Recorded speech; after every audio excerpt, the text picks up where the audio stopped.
The reason why I wanted to have this conversation today is because, I spoke about this the other day. Here a narcissist, there a narcissist, everywhere a narcissist.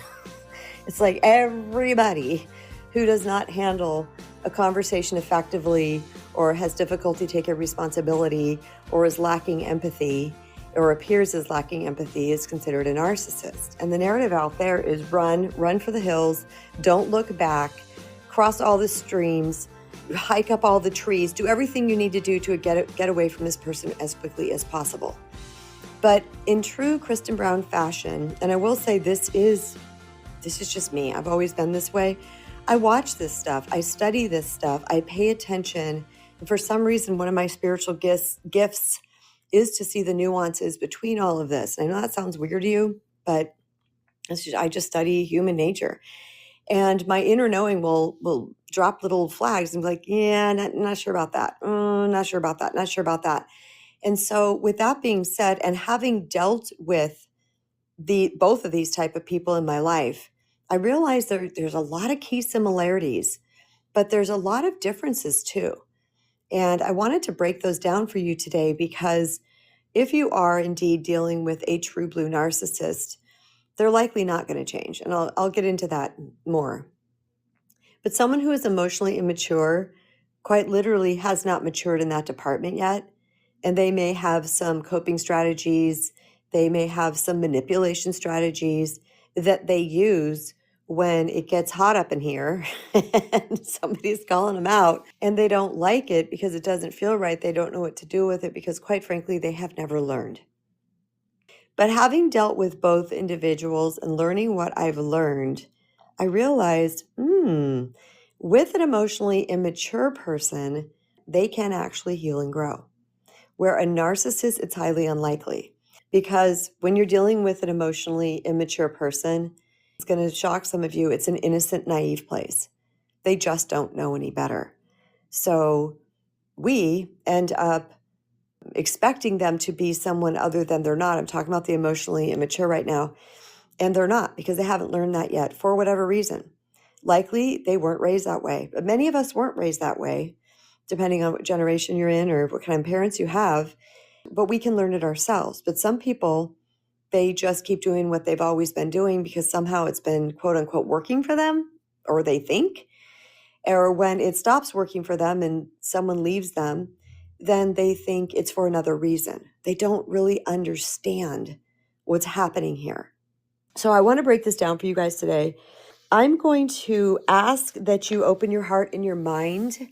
Don't take every word I say literally. I want you to go into your essence, into your inner knowing, if you are dealing with somebody like this in your life, and really ask yourself some true questions.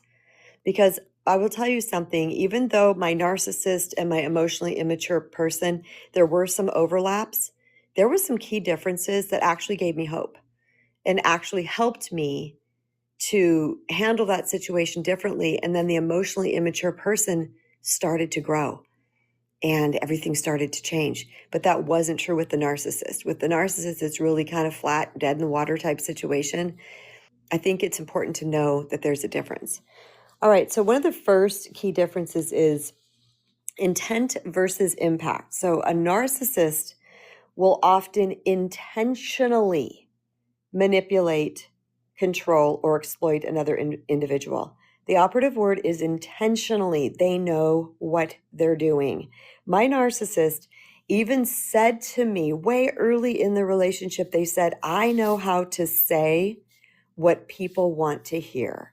I know how to get people to do what I want them to do. Many, many years ago, it flagged. It did flag. It pink flagged me. I was like, oh, that's kind of weird. But I didn't really think much beyond that. Maybe this is just a skill. I don't know. I didn't really know, again, innocent and naive on my behalf. I didn't really know what that meant. Well, time went on. They ended up to be a true blue. So it's often intentional, where an emotionally immature person might hurt others unintentionally due to their lack of awareness and emotional regulation or relationship skills. It's not calculated or malice. It's not calculated malice. They're not being sinister purposefully for a gain, Huge distinction. Huge distinction. One is intentional, the other is not. Now, that doesn't mean that either one of them is going to be quick to take responsibility, because, first of all, the narcissist is going to turn that around on you somehow, some way. But an emotionally immature person can do that too. They may turn it around on you as well, but I want to get into more before I unpack that part. So when it comes to self-awareness, the narcissist rarely, I want to say, in my case, they never did take true responsibility. They'll deflect, deny, they'll gaslight, they'll avoid you, they'll abandon you, they will get physically violent with you, they will convince others behind your back that you're crazy, that you're nuts. So if you go to try to talk to somebody else about it, they're going to be like, oh yeah, well, I already know about you. Because sometimes people, especially family members or close friends of the narcissist, they believe that narcissist. They've been sucked in by that narcissist as well. The narcissist has used the same strategies on them. So they're really good at their game. They're con artists. I'm seeing a lot of love coming up on the screen. I think you guys relate to this. They're con artists. They know how to work the system. And they know, they often have really believable affects, which means their facial expressions, their affect. They also have believable tones and emotions and all this, so they can talk people into. I remember that in this particular case, my narc, who was just doing all the things, you guys, all the things. And I went and spoke to his parents. They looked at me sideways like, yeah, we know about you. And I said, well, no, you don't understand. And I started to give them facts, like things that were facts that could be proven. They still kind of shook their head at me and sort of fluffed me off. And I thought, wow, he got to them. He got to them quick. He got to them before I even knew there was a true problem going on here.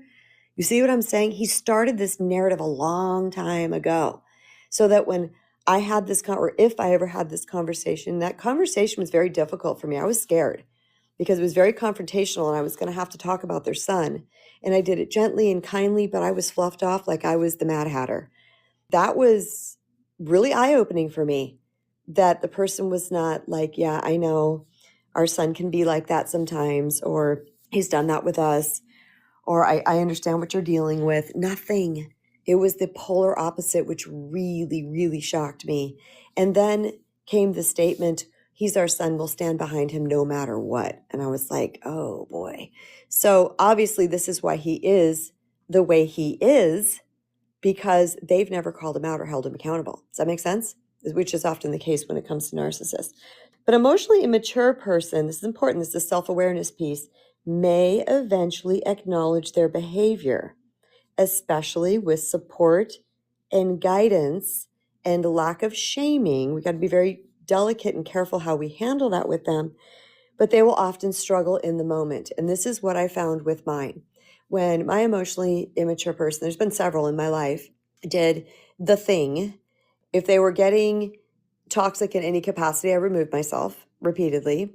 But I started to understand, because like I said, I study this stuff. I'm aware of this stuff. I look for information out in the world that rings true. You guys hear me talk about that all the time. I just don't believe everything I hear by any means.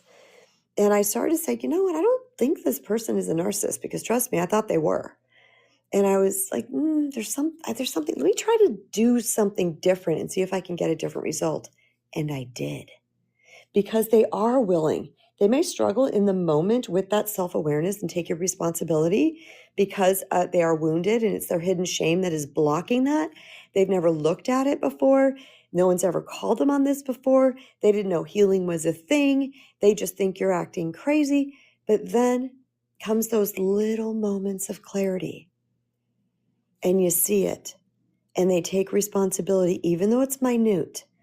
It may not be a big, blown up, massive, that is so my bad, I will never do this again, et cetera, et cetera. They may not do that. They may just say, yeah, I can see what you're saying.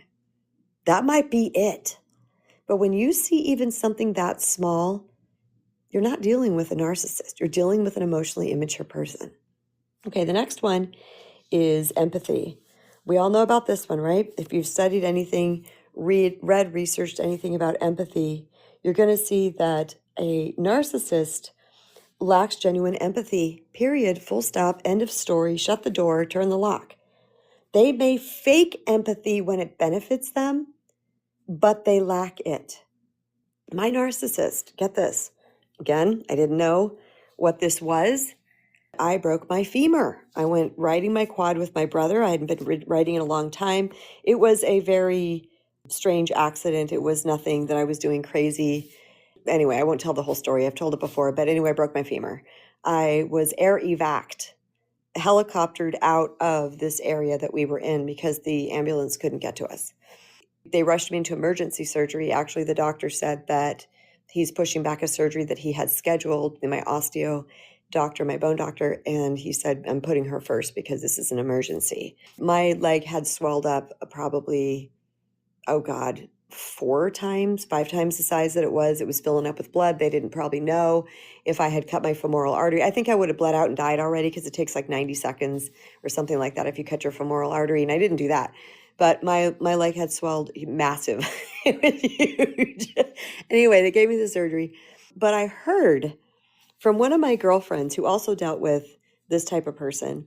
She was someone that worked with me in the salon I owned at the time. And she said, I just want to tell you something. He paced the floor and acted so annoyed that he had to be there. Not like, oh my gosh, I'm worried. How's my love of my life? How's my person? I hope this is okay. What does this mean? Let me Google some things. I'm scared.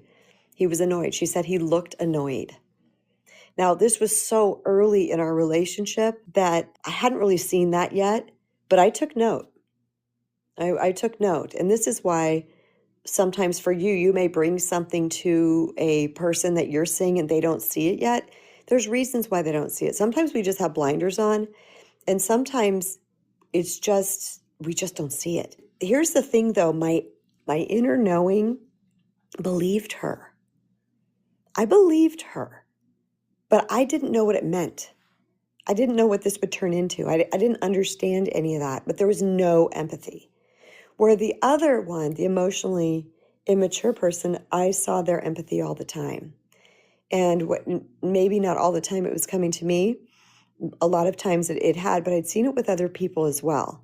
And I thought, okay, so you can't check mark the lack of empathy box with this person, although they were doing some of the manipulation strategies like deflecting and gaslighting and things like that.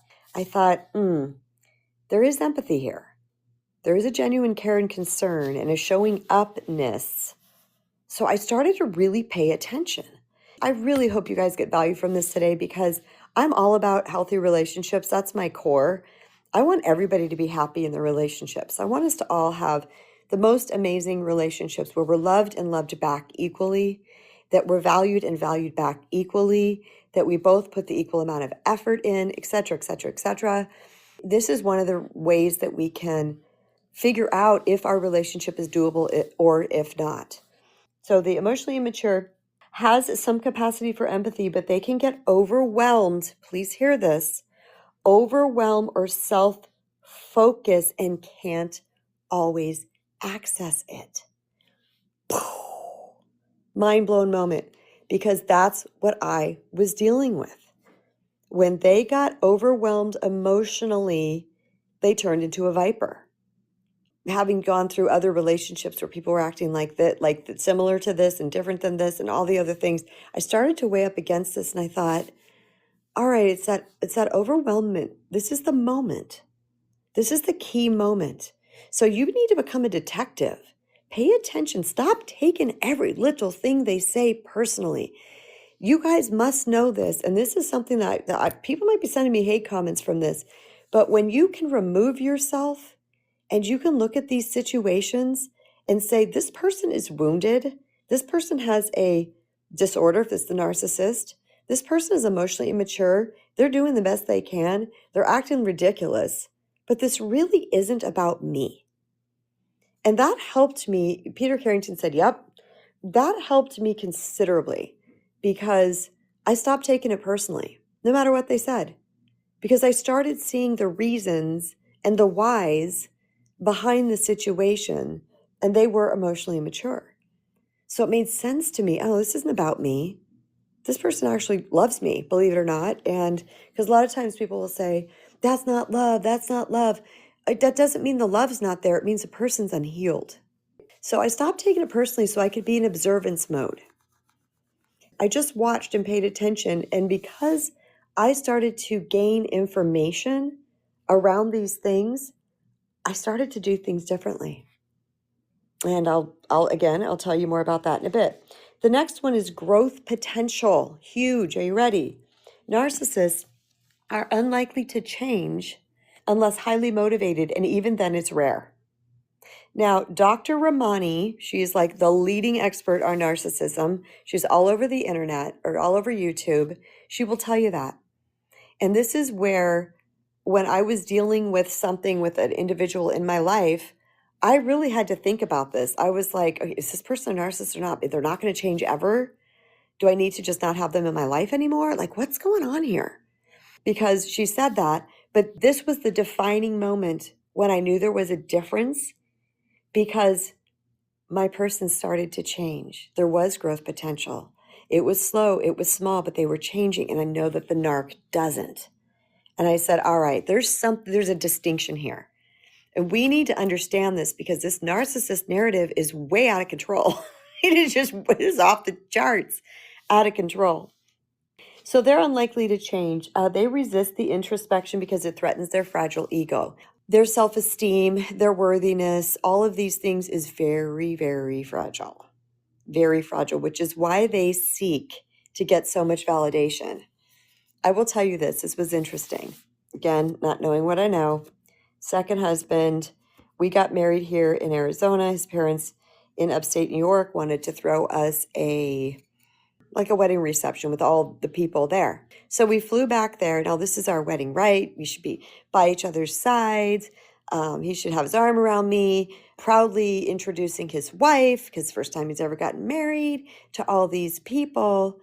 And he sat around, I remember this, standing in a circle with a bunch of people, just the grandiose, look at me, what I do for a living, I'm amazing, all about him. He didn't even introduce me.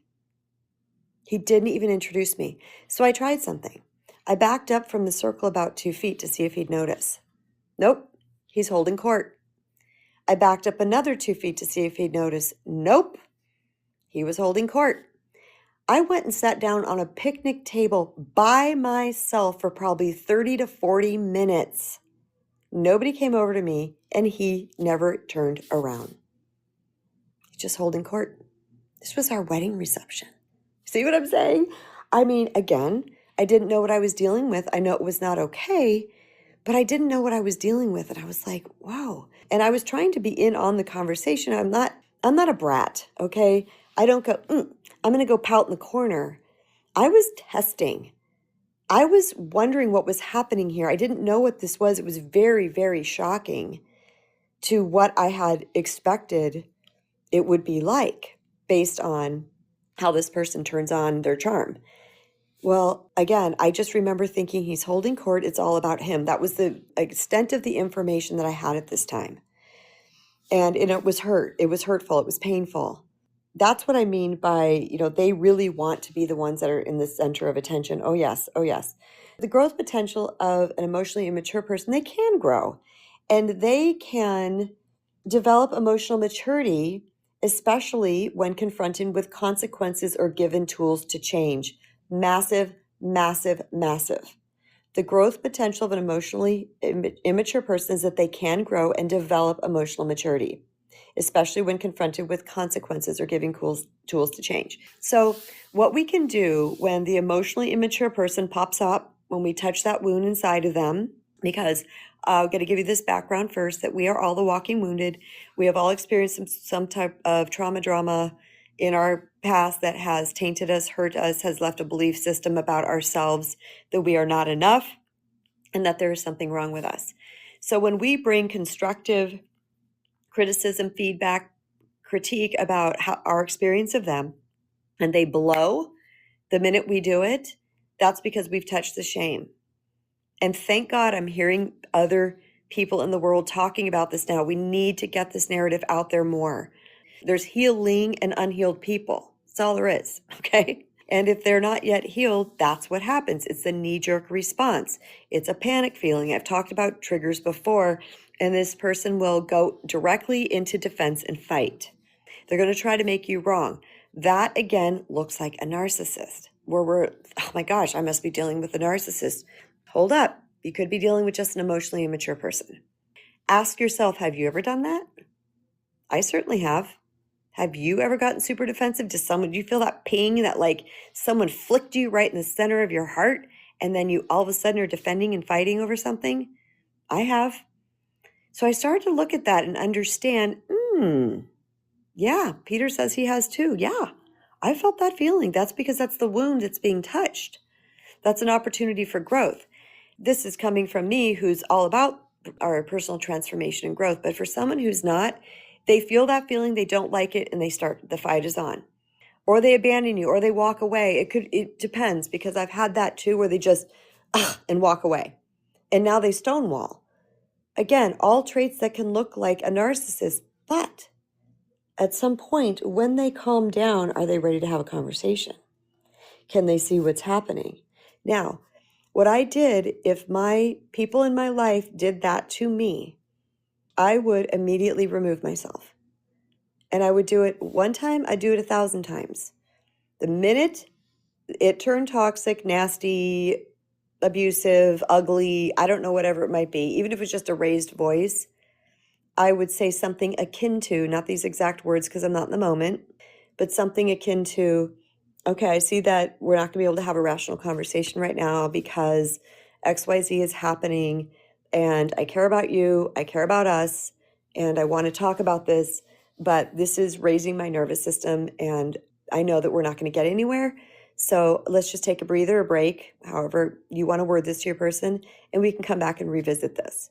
Now, if I came back and revisited and the person did it again, I did the same thing. And I did the same thing ad nauseum until they were willing to show up to the conversation. We must, self-love tenet number 1, respect and protect ourselves. But remember, our boundaries serve other people. And that's the piece here where it says, when they're confronted with consequences, the consequences, they don't get your time and attention when they're acting like that. That can wake someone up. Not an arc. They don't care. Okay, so you're ignoring me. I don't care because I'm out here in the world trying to get more attention. Okay, you're not talking to me. So what? Now I don't have to be called out by you. Do you see what I'm saying? The narc doesn't care. An emotionally immature person, although they may be great at that silence, okay, it's bothering them. It's bothering them because they do love you and they do care about the situation, but it may not look like it. And if you're the first person to fold, which was me historically, I was the person that would go back to them and back to them. Are you ready yet? Are you ready yet? More of the same, more of the same. I was just beating myself up. I learned to be patient. I learned for Mr. or Mrs. to calm themselves down and to approach me. Feel that 100%. Yeah. I had to become patient because I wanted to I call it quote unquote getting back to happy. I just want to get back to happy. I want to get back to peace. Let's keep, let's clean this up real quick so I can get back to happy. But again, being a studier of human nature and following patterns and all the things that I've done, the get back to happy didn't work. And I remember that in my first relationship, I didn't know how to hold a line. Not my first relationship, my first marriage. I didn't know how to hold a line. And so I would just get back to happy. So he never experienced any true consequences. And I believe he was not a narcissist. I believe he was emotionally immature. Had I known that, maybe the relationship would have turned out differently. I have no regrets. This is life. We learn and grow as we go. But I would just want to get back to happy. So I'd drop things or ignore things or try to have the conversation or, I wasn't the one that immediately did all the apologizing if it wasn't me. I will tell you that. I wasn't like, I'm sorry, because a lot of times people pleasers and doormats, when the other person is mad, they will be the apologizer. Oh, no. I know what's right and wrong. I know what's moral. I know what's ethical. I know what's kind. I know what's respectful. And so I would not apologize for something that wasn't mine. Absolutely not. I'd apologize for anything that I did that might have contributed to it, but not just to stop the argument. I wouldn't do it because it wasn't helping anything. All right, so please know that it's through our consistent boundaries with them that they will start to realize, the emoji, I don't get their time and attention when I act like that. Because the emotionally immature person sometimes, and I take this lightly, again, apply it to your situation or not, sometimes they don't mind the argument because they're still getting your time and attention. Somehow, some way, you're still sitting with them. So even though their shame was touched, you're still there with them. So that gives them some sort of strange satisfaction because you're still there. It must mean they really don't suck that bad because you are still there. See what I'm saying? I hope that makes sense. If it doesn't, ask me a question and I'll clarify that. But by removing yourself, thank you, Giancarlo. You said beautiful, very insightful. I had a feeling you guys were going to benefit from this conversation. This room filled up really quickly. We had 200 people in like 10 minutes. So it was, I don't know. But anyway, thank you. I'm glad this is resonating with you all. When you pull back, remember this person loves you, not the narcissist. We're not talking about them, but this person loves you. They want to be in the relationship. This is painful for them too. They don't like all of this happening either. Okay. They just don't know how to handle it. And I remember one of my, I'll call him EIs, emotionally mature person, said to me, I don't know how this is supposed to look. I don't know what to do. I took that to heart because I realized they didn't. Based on their upbringing and their circumstances and their relationship history, they really had no clue. So I stopped expecting them to have a clue.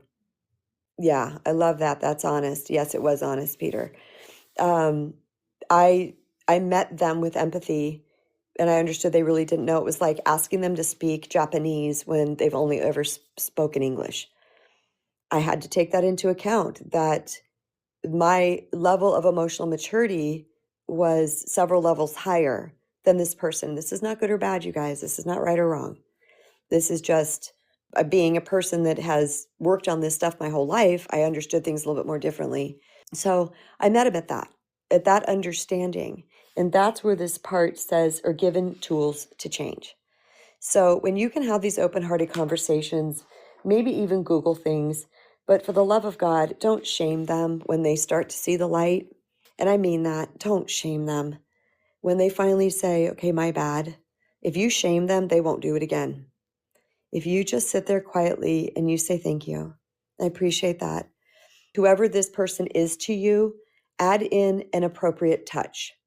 Okay, whether it's a child, a parent, a friend, a romantic partner, touch them in the appropriate way to your relationship. Whether you put your arm on their shoulder, look them in the eye, and with your heart say, thank you. I really appreciate that. Say it from your heart so they feel that energy. Maybe rub their back, kiss their cheek, hold their hand, give them a hug, whatever is appropriate. You know what happens? It starts to sink in that I am safe to own my stuff. Okay, so that knee-jerk response of defense, oops, you've touched my shame, I got to defend this, that starts to dissipate and they start to own more readily. It's one of the coolest things I've ever seen in relationships. You know, my son is one who, he's a quick owner. He'll own immediately. My bad. He'll say my bad. And that got me thinking, oh God, I'm like, gosh, when he says that, that feels so good. There's no argument. There's no argument that ensues after that because I don't exploit. If someone says to me, my bad, and I'm like, well, it is your bad. Why do you keep doing that? That's terrible. Blah, blah, blah, blah, blah. And I keep going on. That shaming is going to build more shame. And then they're not going to want to own because it's going to feel bad. So when they own and you say, thank you. I know it's hard, you guys. You want to you just kick and scream because it's heinous to deal with sometimes, isn't it? It's very difficult to deal with sometimes when these people are having what amounts to an adult tantrum. That's really what it is. Difficult to deal with that. Use your maturity. Extremely difficult, yes. Use your emotional maturity because you're a little bit ahead of them. hold yourself back, restrain if they do own, hopefully they are, and you say, thank you. I appreciate that. And then, when appropriate, because at first it might just you need to say that. It depends. You have to feel this out for yourself. At some point you can say, could we work on a solution to this not happening again in the future? One time I was driving back somewhere on a road trip and I was listening to, I couldn't tell you who it was, but they were quoting the Gottman Institute, which is this big institute for healthy relationships. And I really haven't studied them at all. We say a lot of the familiar things, but I really value them based on what other people say. And I'm not sure if it was Mr. or Mrs. Gottman who were talking, but I think it was. It might have been. I don't remember. Sorry, I just don't remember. They said when the other person touched a wound to say, ouch. That's it. Ouch. And that was an alert to the other person. Oops, I touched their wound. Okay, because like I said, we have these wounds until we don't. And it's not our responsibility to walk on eggshells around somebody's wound. No, because that means the wound won't be able to heal because it can't see the light. All right. It's our job to recognize that. So it alerts the other person, and then we can go into I feel statements. Now, sometimes that ouch can be so great that you try to have a conversation and that person just freaks out. Okay. This is a work in progress. Please understand it's a work in progress. Labeling them emotionally immature to their face is not helpful. It's something that maybe you just need to know. And you need to know what's happening here so that you can handle it differently. I hope this is making sense to everybody. So the ouch can start the conversation, ow, that hurt. And then through conversations and with each other, one of the tools could be use an I feel statement. One of my EIs used to think sharing their feelings meant telling their opinion about what I did and why I did it. And I said, no, I feel statements is I feel rejected, unloved, abandoned, whatever it might be. Okay, I'm making these up off the top of my head. When a person can share their I feel statements, then now we know what we're dealing with. Oh, I just walked in the other room and the other person freaked out because I said XYZ and so used to say that to them and then would abandon them. So their abandonment wound was touched. It's not me. It is the wound. And let's talk about it. And one of the best things we can do for helping people heal their wounds is to remind them where that wound came from. You guys know I always use Bob and Trish. Those are just my two names. Mike Dooley uses Trixie and somebody else. I love it. I thought that's a great idea. Just have two general names that I use for everybody. Say, where did this wound come from? And through these conversations, they can say, well, when my so-and-so did this to me.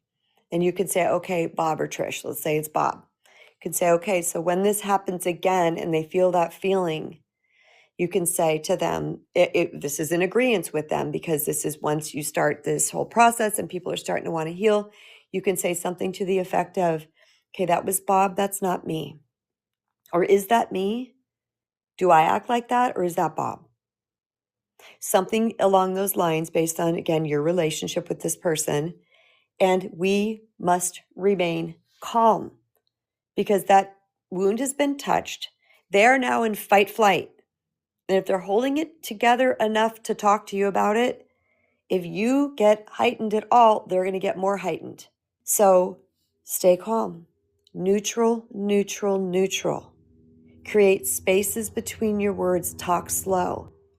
Shockingly, maybe not shockingly, I've taught this to many people. When your EI person goes off, talk so quietly that you're almost whispering.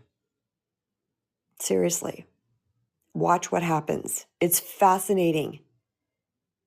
Now they may try something with, like, why are you whispering or why are you talking so quiet? But most of the time they won't.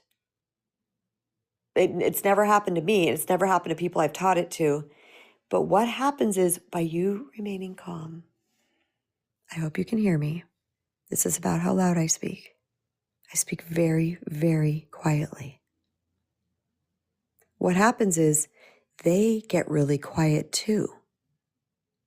And you're not raising your voice or being loud, which is again threatening to the nervous system. That's why we go into a heightened state of nervous system when these people blow, because we're being quote unquote threatened. The body feels threatened.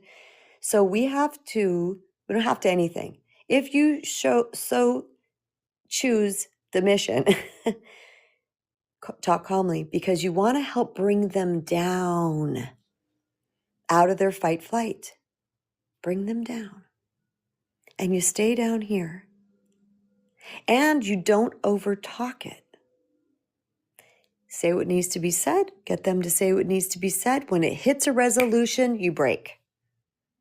To overtalk someone can confuse an emotionally immature person because, again, it's like throwing the whole physics book at them instead of just chapter 1. Okay? Allow them to grow. Allow them to get headway. All right.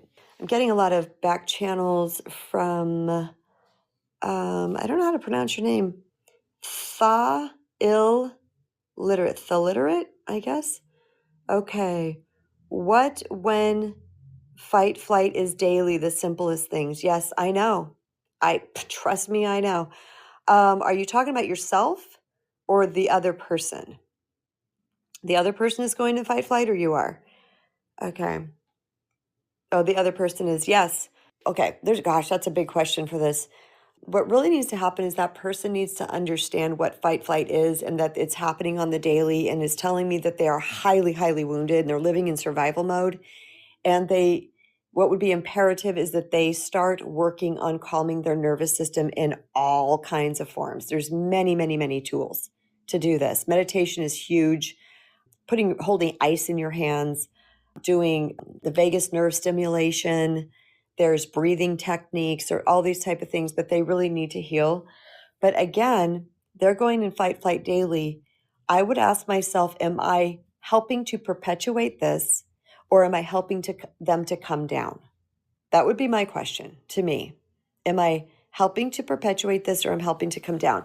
One of my children had actually 2 of them had extreme anxiety. And when they were in their anxious thing, it was frenzy. And if I joined the frenzy, it made it worse. So I learned, to bring them down, I got to get very quiet and very soft and very gentle. And I noticed them coming down. Again, work in progress. And then hopefully when they come down, then you ask things like permission questions like, would you be willing to hear my insights on this? Like, again, non-attacking. I have this friend that was going through, and this was happening to them. Be creative. They said this is what was happening. I mean, could that be true for you? Do you feel like that's happening for you? And when they're called, they could be like, yeah, maybe that is.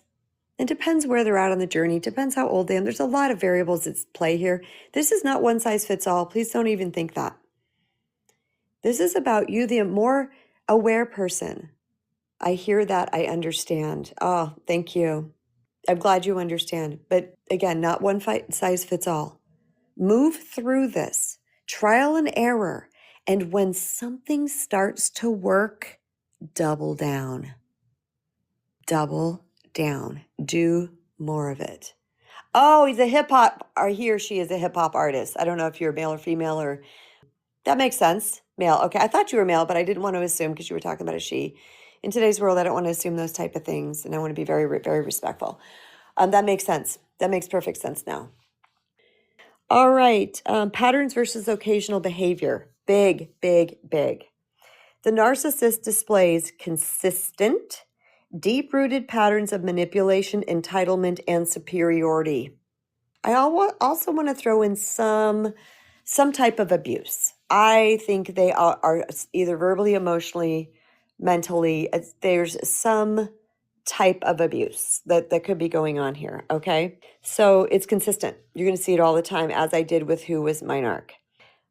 The emotionally mature person, they may have inconsistent reactions. They could be loving at times, avoidant at times, reactive at other times. They're very sweet and loving and kind, and then they're losing their mind over something small.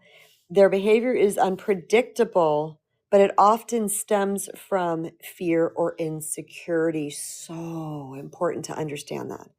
Their behavior is unpredictable, but often stems from fear or insecurity, which to me is a wound, because you've heard me talking about these wounds for quite some time. Hey, There's Michelle. my favorite topic. Thank you so much. I know that about you, and I was like, I hope Michelle sees this Oh, because I think yes, she'd really appreciate this. because I'm still trying to figure that out. But Yeah, what you just, I'm taking notes, but what you just said, the consistency and the patterns, I got to think about that one because, yeah, and we're going to therapy. And when we're in therapy, I don't think he gets it.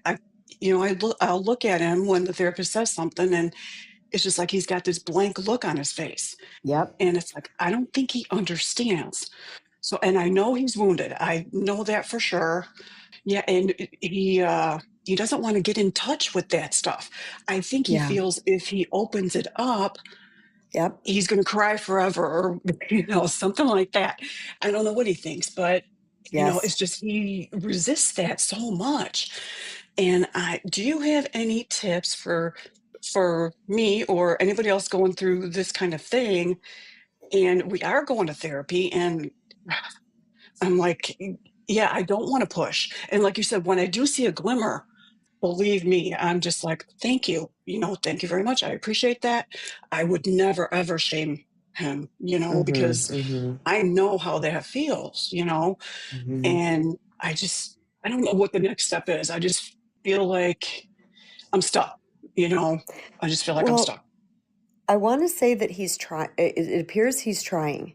I want Yes, to tell you, yes. and you can come back because I don't want to cut you off and take up your time. And there's no one else in the queue. You can come back if I fill up too much time. But I went to therapy with my narc. All Mhm. right, the drive there, ignoring me, nasty. We walk in the therapist's office.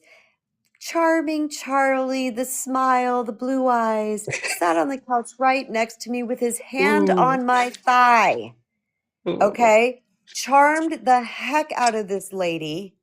She ends up mm, calling me controlling. We got yeah, back in the car. He went back to exactly the way he was. He turned it on and turned it off. And I thought, whoa. So the fact yeah, that yours is going and at yeah, least trying and leaning in and listening and not charming the therapist tells me yeah. that you're dealing with an EI. Okay. That's what That's I'm what I thinking is kind of happening thought. here. Yeah, that's what I kind of thought. But yeah, how do yeah, Okay. just, And I so just, when he does do, the right thing or take responsibility, are you adding physical touch to it? no, I Okay, got add that physical down. touch to it, Yes. especially for a Okay. man. Especially Yeah. for a man, Yeah. because Yeah. we're Okay. the sacred feminine, we're the divine feminine. That means more to them than we can possibly know. Right. And Right. Okay. I've learned that over time. So definitely the touch, a look in the eye, even if it feels weird at first because they were just mad at you or whatever, go Right. against that. Right.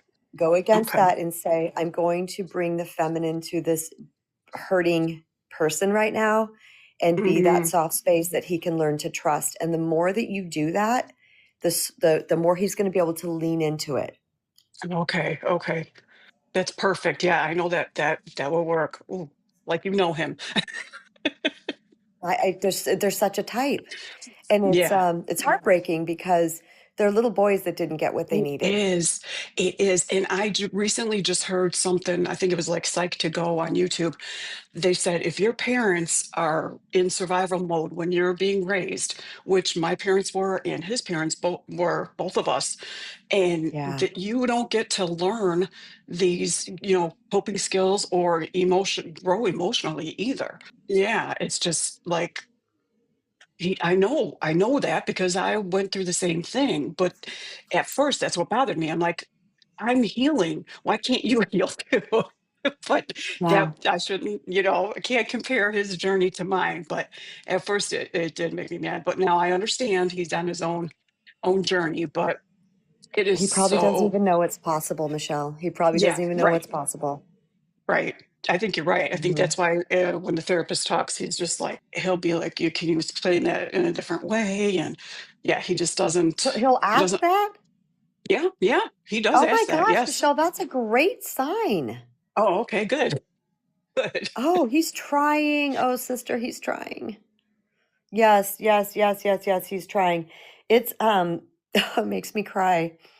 I feel so much for these men that have this situation because they love us. They love you. They want to be here and they have no clue what's happening.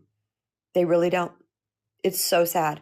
Part of it's because they're not trained. Part of it's because emotionally immature parents cannot raise emotionally mature kids, period. And also because they're taught not to be in touch with their emotions in the first place. Big boys don't cry. That whole gig. So they don't even know what the heck is going on. Like it's like a -3. They're not even at baseline because they haven't even accessed their emotions yet. Oh, Michelle, there's so many tools I could give you for this to help guide you through it. But yeah, it would be too much to say on here right now, but keep going. He's trying, but love him up when he does it. Even if it's just a little bit, put aside what it felt like to you. Don't take it personally. Love him up when he does that. I've seen huge changes in relationships, like massive, which I have now other people coming to me and saying, I can't believe how amazing this worked. Work in progress. It's slow. Yes, we need praise. Peter said we need praise. Yes, men need praise. They absolutely do. It does more wonders and can heal a lot of wounds that we don't even know are there. So even if they do something, you're even not in an argument, and they take the trash out.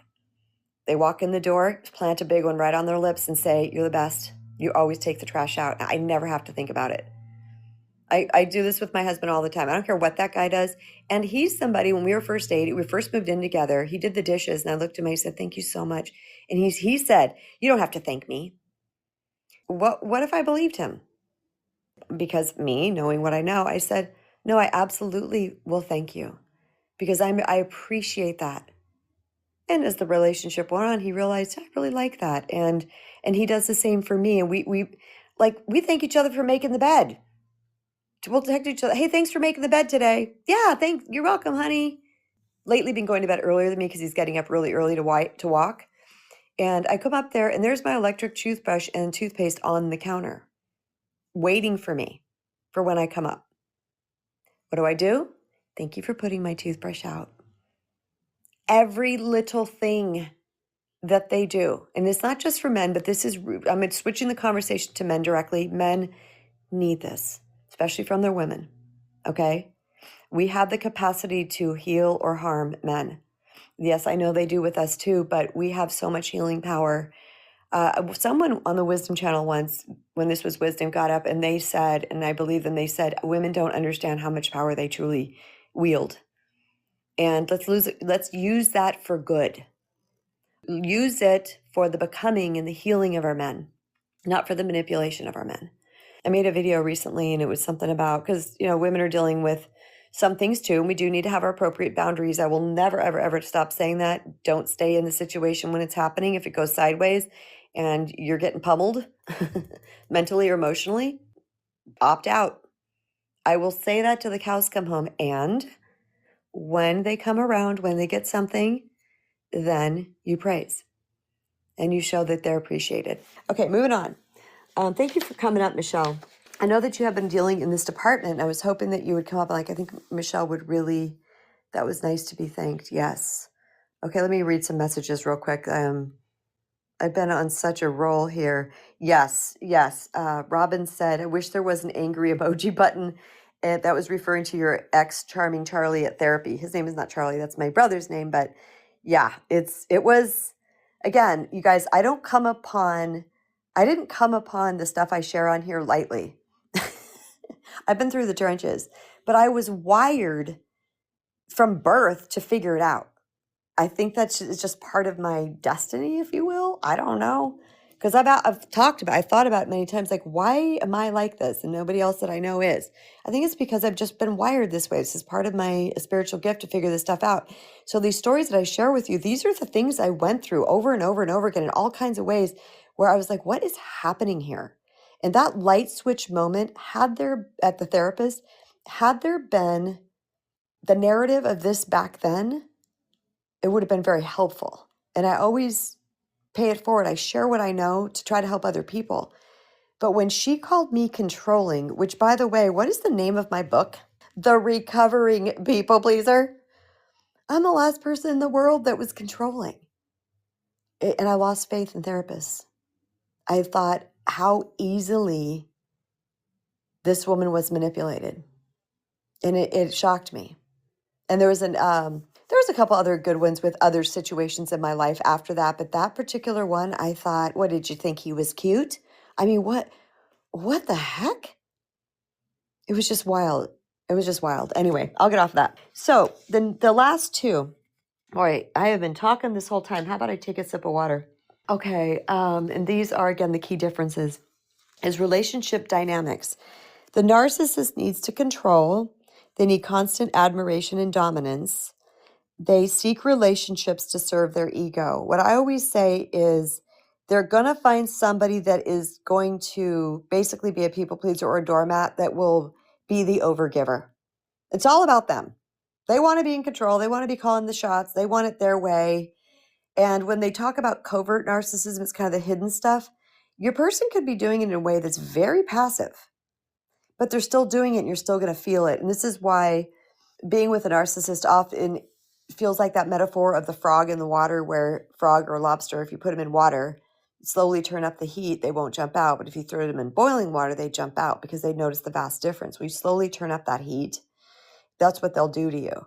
You won't sometimes even know what hit you because they'll do it and they're so dang good at what they do because they've been doing it for a long time. Narcissism is learned, by the way. This is something that is learned how to do, but it works for them, so they keep doing it. They keep doing it because they don't really give a hoot about anybody else. When people leave their life, they go, okay, I'll go find somebody else. So this is why the consequences got to be a heck of a Mac Daddy for them to really want to look at themselves, because they cash people in or trade people in like they're nothing. And it's one of the reasons why I did not have a huge healing time when my narcissist ex abandoned the family. I mourned the dream, but when he left, I was fine. But I mourned the dream that, okay, I was one and done. Here we go, right off into the sunset and be happy together. It was the dream. I was starting over at 42. So I mourned the dream for 21 days. I woke up one morning and I was fine. And I thought, what happened? How many days? It was 3 weeks exactly. Because I was mourning him during the relationship. I was mourning us during the relationship because it was so nasty. And also remember, he was gone a lot. He was gone 5-6 weeks at a time. So I wasn't used to not having him around. It wasn't like this big empty hole. But I got over him fairly quickly because all of these things, even though I couldn't put the puzzle pieces together, they were all there. And they just felt wrong. They felt wrong. And that was the most important part. Now, in relationship dynamics with an emotionally immature person, they seek love or connection, but they don't know how to maintain it in a healthy way. They can be emotionally unavailable or dependent. Okay, process that. They will seek love and connection, but they don't know how to maintain it in a healthy way, and they're often emotionally unavailable or dependent. That rings true for the people in my life that I've dealt with that were like that. Absolutely. It's important to think about this, that they want to be here. They want you. They love connecting with you. That's all in there. That's good. But they don't know what to do with this. They don't know what it's supposed to look like. It wasn't modeled for them. They're not reading the books. They're not searching YouTube. Maybe some are. But most of the time, because they're emotionally immature, they don't even have I don't even know how to word this, and don't take offense because I'm just going to pull a word out, but they don't have the faculty, ability to even know that there's something different available because they've never experienced it. human beings look at reality as, or what we've experienced as reality. It's sometimes hard for an average person that doesn't study this stuff, think about this stuff, listen to this stuff, to go way out there that they can have the best possible relationship of their life. They don't even know it's a thing. They think this is as good as it gets. Sometimes educating them of the possibilities, and maybe every once in a while showing them a short or a reel or reading an excerpt out of a book to them, like when the energy is nice, throwing something on YouTube together on your TV and just saying, I found this video and it was really cool. Just to have conversations, these things can help to start to see, especially if it's a man if you're dealing with a man, and when they see other men doing it. There's a lot of that right now out in the world. Jimmy on Relationships is amazing. He's cute, he's funny, and he almost lost his wife and children because he was emotionally immature. He wasn't a narc. He was emotionally immature. And now he teaches it. He blew up on TikTok and now is blown up on, and rightly so. He's darling. He dresses up in a wig sometimes. He plays the male and female parts. Jimmy on Relationships. I tried to get him on here, y'all. I reached out to him and I said, hey, I know this is a shot in the dark, but I speak live on an app and I would love to come in and have a conversation with you. This is my wheelhouse too. I think we'd have a stellar conversation. Immediately responded, thank you so much. I am actually a stay-at-home dad. Between, all of his other channels and stuff, he goes, I really just don't have the time right now, but I really appreciate it. And I was like, you're so cool. You are what I think you are. What a good guy, right? Okay, but anyway, Jimmy on Relationships, check him out. He's a good thing to show too if you're dealing with the male partners in this, or even the female partners, because he does kind of bounce back and forth with that. Oh yes, absolutely, Sean. Sean said, consider yourself fortunate and blessed because God had better plans for you and he wasn't part of it moving forward. Sean, I don't know if we've ever spoken before, but I'm going to tell you this. I just had this conversation with an individual yesterday, and I've always said this, that he did for me, meaning my ex leaving, what I was unwilling to do. I had a little baby with him. I had a youngin'. We were living in this massive house, et cetera, et cetera. The list goes on of why, right? He was gone 5 weeks at a time. It was doable. It was an overseas pilot, blah, blah, blah. But I always, always have said, I just said it yesterday to a client. I said, the biggest blessing of my life was when he walked out that door and left me broke and homeless. Yes, the story is all over my stuff. You can go find it in my book. I won't tell the whole thing. Broke and homeless with 3 kids. Biggest blessing of my life, because I hit the dirt. I hit the ground. And I said, I got to figure out how to not do this again. And that's what unlocked this entire thing for me, and why I give these talks to you all and support you all on your journey. Because there's really there's no real new story. We're all experiencing very similar things. Having somebody ahead of you that says, I get you, I feel you, I know this, I understand, and here's how. The choice becomes yours. Do I want to pick this up and carry this baton forward? Or do I want to sit back and play victim? I'm done playing victim. I decided that 15 years ago. I'm going to do whatever I can with my power to change up situations and experiences. Victim isn't even allowed in. Okay, because I was a victim, quote unquote, to all these toxic, abusive, narcissistic, lopsided relation, the whole thing, cheaters, drug addicts, alcoholics. I was a victim to all of that. And I made an about face and said, I'm not a victim, I'm a victor. And I carried, not only did I heal from that, but I carried it forward and said, I have more power than I think I do. And since I'm the more aware one, I'm going to try everything that I can because this other person doesn't know how to. Biggest blessing. Thank you, Sean. Yeah, he sent another message that says, thanks. Most important thing is he left you alive and you're a survivor. God is good. Yeah. Yep. Absolutely. Absolutely. All right. And the last key difference is response to boundaries. The narcissist is going to violate the boundary repeatedly and views them as a threat or an insult. That is so clear to me with my narc. It was like how dare you? Oh my gosh. There was just an energy about it that, like I said, he looked like apple pie and ice cream if you saw his face. Like I said, pool water, blue eyes. Yeah, he shaved his head. He didn't have much hair, but he just had that smile and the lips and the blue, he just looked like apple pie and ice cream. So, but there was an energy about him that I could literally sense when I would speak up about something. Like it was like, how dare you get in my way? How dare you think that you're right or that I'm wrong? But it didn't always come out in those words, if you know what I'm saying. He was very, very covert. And I sense that too. Now, an emotionally immature person, they may react defensively, they may pout, but they have the potential to learn and eventually respect them, which is, I got to back up here. Did I actually set straight boundaries with my narc? Nope. I brought up things. I wanted to talk about things. I wanted to work through things. But did I set boundaries? No. Not even when he was physically violent with me. Nope. When I say I was a recovering people pleaser doormat, I am not joking.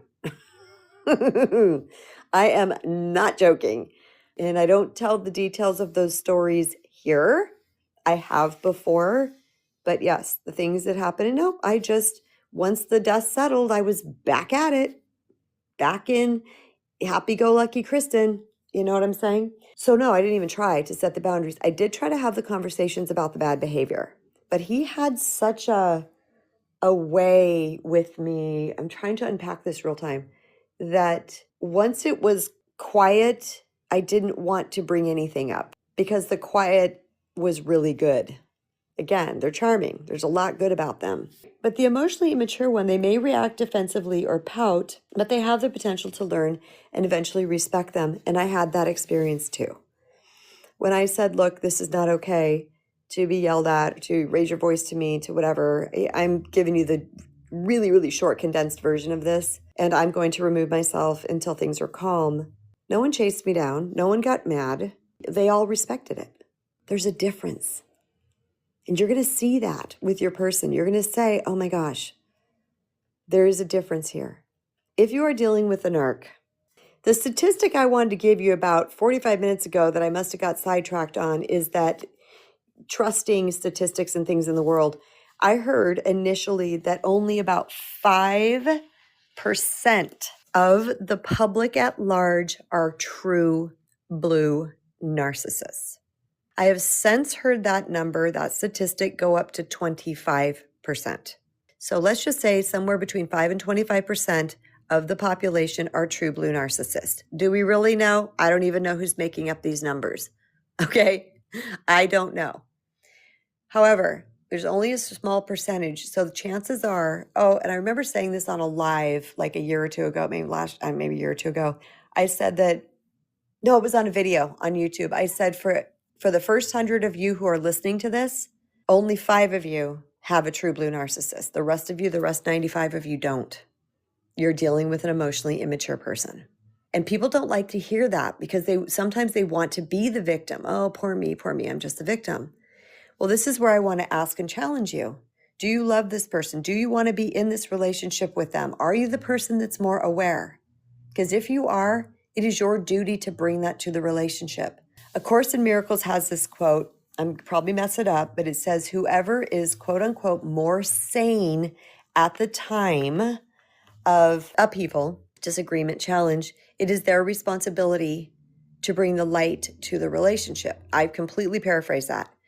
More sane means closer to awareness, more conscious, closer to their God self. That's what more sane means. All right? Conscious, aware, closer to their higher self. Whoever is more sane at the time, it is their responsibility to bring that to the other person. I took that to the bank. When I heard that, I was like, obviously, I'm the more sane one. Sane, again, not meaning mentally ill, more clear, if you will. I started, like I said, to work with things. I started to try new things. Let me see how this works. Now, in the meantime, was my nervous system going up and down and up and down and up and down? Yes. And I would meditate and I would deep breathe because I wanted to figure it out. And I knew that I could if it was figure outable. I knew that I could. But what you're hearing in this talk today, this 75 minutes that I've spoken so far, is because I've been through it. And I hope you take the words that I've shared to heart. I hope you listen to this on a replay. And I hope you reach out to me with any questions or even coaching. By the way, my Noom Vibers, I have a 40% off discount code for all Noom Vibers only. I do not offer this anywhere else. And that 40% off is Vibers Rock. Vibers, Vibers, plural, rock. Vibers Rock. If you put that in at checkout, you won't see it until checkout. There'll be a place for a discount code. You write Vibers Rock, you will get 40% off every single time you buy a single session. So if you would like to dig into this further with me, you would like to figure out some more things, you got some questions, because sometimes I can't answer the questions on the DMs. It's too small. It requires too big of an answer. Then you can reach out to me for one-on-one coaching, and I'll be happy to mentor you and talk you through that situation. Hey, Robin, thanks for coming. Thanks for joining me. Hello, my friend.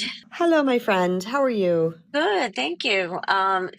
Great. Know that I have a narcissist of my own, but for many, and it's hard, and people need to read through all the garbage because the internet is full of everything. So I've have Yeah. troubling, even though I don't want to be the person that's like, oh, you just don't want to believe it, you don't want to do this, but I truly believe that I have a relationship with a extremely emotionally immature person with narcissistic behaviors.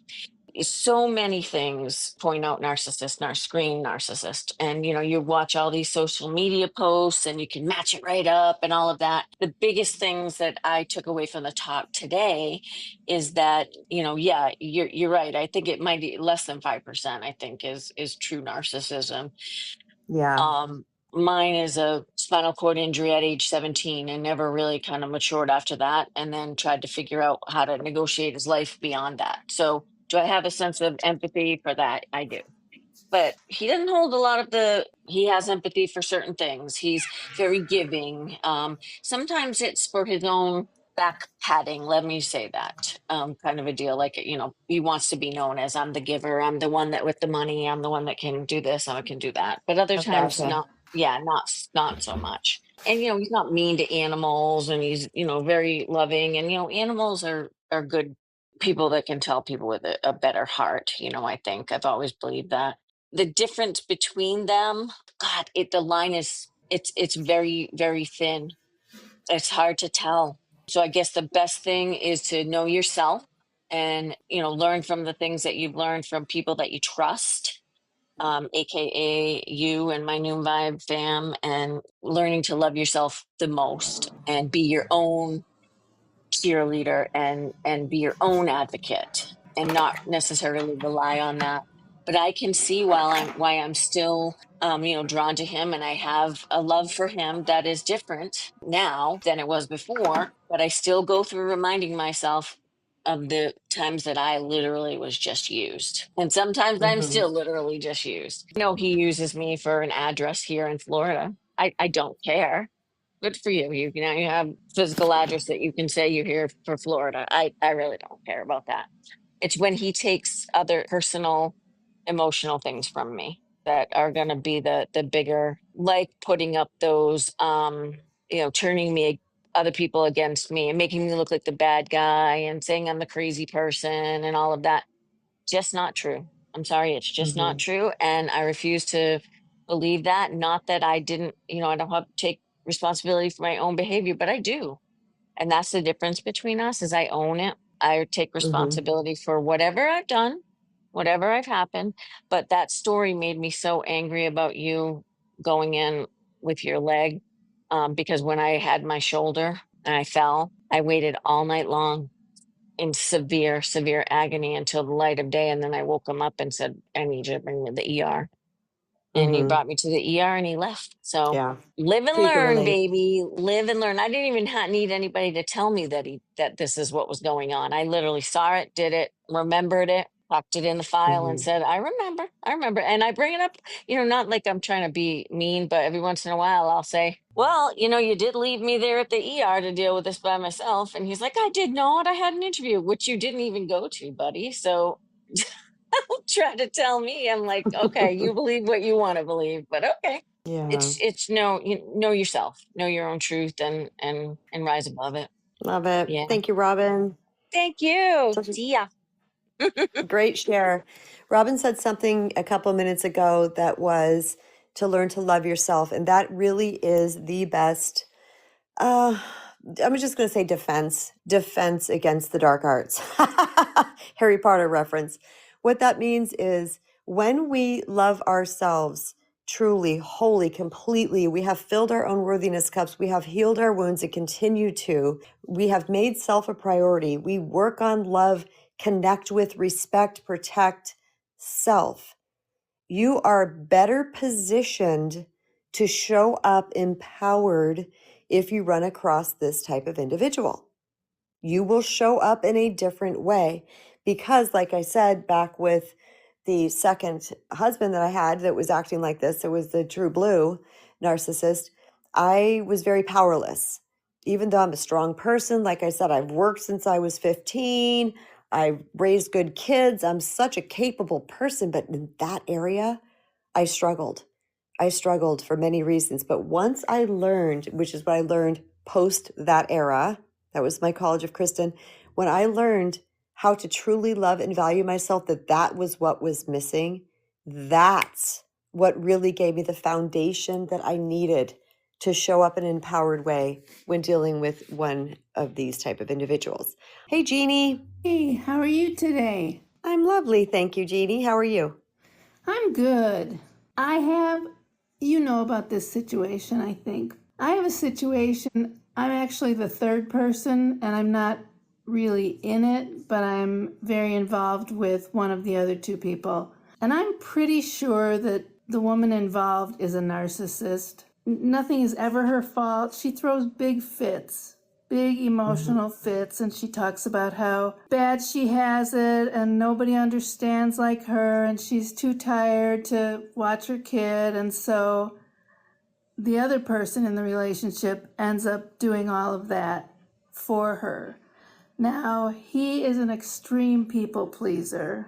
I have no doubt about that. But I'm not ready to give up on the situation. I know there's a lot of love there, and I know there's very little I can do personally, but any helpful hints would be great. Did you put into place anything that we had talked about earlier? I'm trying to remember everything we talked about. I did some of it. I didn't withdraw from the relationship. Okay. Did you have more conversations about what's going on and all those type of things? I've tried to. I get shut down pretty quickly. So they're short conversations in little bits and not very frequently, which is really frustrating for me. I had one or two longer conversations about it, and I just was persistent and said, you need to listen to me, my feelings matter. And so he listened for a little while till he felt so bad he couldn't handle it. And then he just shuts me down. The one thing that I can say here, and this is going to be up to you how you handle this, or if you even want to, is if he keeps getting the whole of you, the entirety of you, then he has no motivation to change because there's no consequence for the way he's acting. So why would he all of a sudden switch things up? Does that make sense? I guess if I'm being honest, I don't expect him to do that. The best I'm expecting is that he's gonna decide that he's had too much and force the situation and move away from there. We don't live in the same place. I think that's my best hope, is when he decides to move here and away from her. She's not a girlfriend or a friend, it's a relative. Yeah, I remember. So if you decide that you want to wait it out and be patient, then do so with peace. Because if you still in your brain fight the reality of the situation, you're only going to put yourself in suffering. Does that make sense? Yes, it does. Yeah. So if you've decided, okay, I'm going to wait this out, then you may as well just wait it out in peace. Otherwise, you're going to wait this out, putting a lot of resistant energy on it. Hurry up, hurry up. He's got to get it. He's got to get it. He's got to get it. And you're just going to suffer the whole time. Right. That totally makes sense. Yeah. So if you decide that you're just going to wait this out until he gets it, because I remember the story clearly. If you are going to, wait this out until he gets it, then just say, you know what, this is the way it is right now, and I'm going to accept this. Right. And I think that's where I have to be for now. Okay. And you know you best. Yeah, a lot of it comes with his sincerity and his love. Thank you for coming up, Jeannie. You're welcome. I want to say thank you to everybody who came into this conversation today. It was a very pertinent conversation. I hope that this really helped to clarify things for you based on the fact that this narcissist narrative has been pervasive in all of our social media platforms. And I did give you another resource, Jimmy on Relationships. He's on all the platforms, started on TikTok, moved over to YouTube, and he's also on Instagram as well. Darling guy. So incredibly insightful. And there's also another man. His name is Man. His is at Man Talks. At that sign, Man Talks. TALKS. And his name is Connor Beaton. And he wrote a book called Man Talks, I think is what it's called. I don't know. But anyway, he's amazing too. And he's over on Instagram. And both of these guys really focus on this topic, and they can help you to really understand what might be happening in your relationships. Okay, because Connor really talks about men's healing, because our poor men have been oppressed and ignored in society, and they really need our time and attention. Jimmy talks about relationships at whole, but so does Connor. So go check both of those out. They're really, really great resources if you haven't met them already. This is definitely worth a re-listen if you jumped in later, because I go into, let me see how many, 7 differences between a true blue narcissist and an emotionally immature person. Yes, there are overlap. Yes, there is places where they overlap a little bit. In fact, all narcissists are emotionally immature, but not all emotionally immature people are narcissists. And I think that is a very key thing to understand here when you're trying to decide what it is that you're dealing with in your person. And by the way, this can be male or female, and it can be any age, not young kids. They could, I think it's developed in childhood. It has to do with a lot to do with their environment and entitlements and parenting and all kinds of things. All right, you guys, thank you so much for listening. I appreciate you. I love you dearly. I will be back again tomorrow, which is July 11th, 2025, for another episode of Empower Hour with KB. I really appreciate you being here. Thanks for all your interaction and your tons of emojis that have popped up on the screen the whole time. It helps me, the speaker, and I have other speakers too, to understand that you guys are relating to what we're saying, you get it, or you appreciate it. So that's what community is all about, is all of us joining together and supporting each other. And I love when you guys interact that way, because sometimes not everybody wants to come up on the stage and talk, but you get to send up your emojis if you have an iPhone. And if you don't, I got a lot of back channel messages today too, and I appreciate you guys doing that. And I was able to address them accordingly as they came up. Of course, if you're interested in healing from people pleasing and resetting your foundation of self-worth, pop over and get my book, The Recovering People Pleaser. It is an international #1 bestseller. You can find it on 40,000 main book-selling sites, but you can also get it really quickly on Amazon. That, among all kinds of other free resources, my YouTube channel, and I have quizzes. I have the self-love quiz and the people-pleasing quiz to get an assessment about where you're at on your healing journey. You can find all that on my Linktree by clicking on my profile picture here and clicking where it says Linktree, and you'll find all those resources there. Thanks for listening, everybody, and I'll see you next time. Bye.